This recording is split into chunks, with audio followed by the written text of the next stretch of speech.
SIR मामले पर supreme court में सुनवाई हुई। याचिकाकर्ताओं की तरफ से एक बार फिर बड़े पैमाने पर नाम काटे जाने पर चुनाव आयोग को घेरा।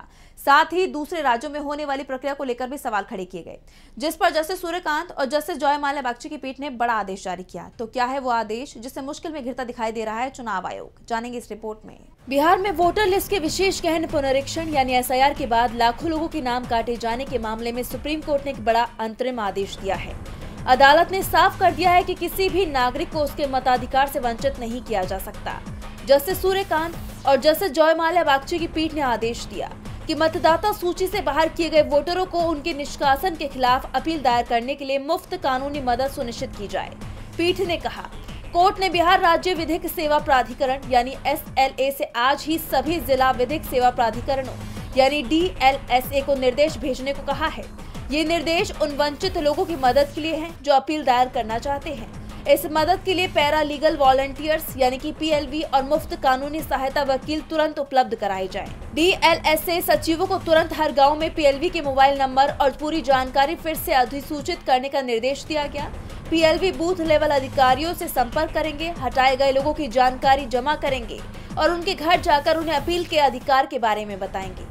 कोर्ट ने साफ किया कि इस आदेश का लाभ उन लोगों को भी मिलेगा जिनके नाम मसौदा सूची में भी नहीं थे। सुप्रीम कोर्ट के इस कड़े आदेश ने बिहार में चुनाव आयोग की एसआईआर प्रक्रिया पर गंभीर सवाल खड़े कर दिए हैं। कोर्ट का ये रुख दर्शाता है कि मतदाता सूची से नाम हटाने की प्रक्रिया में पारदर्शिता की कमी थी, जिसके चलते लाखों वोटर अपने निष्कासन की जानकारी और अपील के अधिकार से वंचित रहे। याचिकाकर्ताओं ने पहले ही आरोप लगाया था कि चुनाव आयोग ने हटाए गए मतदाताओं को व्यक्तिगत रूप से सूचना नहीं दी। अगर सुप्रीम कोर्ट को दखल देकर खुद कानूनी सहायता सुनिश्चित करनी पड़ रही है तो ये साफ है कि मतदाता सूची बनाने की संवैधानिक जिम्मेदारी निभाने में आयोग कहीं न कहीं विफल रहा है, क्योंकि अपील दायर करने का समय खत्म हो रहा है। इसलिए कोर्ट को आनन फानन में कानूनी सहायता का आदेश देना पड़ा। ये बताता है कि चुनाव आयोग ने प्रक्रिया को इतना जटिल और कम समय वाला बना दिया कि आम नागरिक के लिए अपील करना लगभग नामुमकिन हो गया। कांग्रेस सहित तमाम विपक्षी दलों ने पहले ही चुनाव आयोग पर बीजेपी की बी टीम के रूप में काम करने और मतदाता सूची में बड़े पैमाने पर गड़बड़ी करने के आरोप लगाए थे।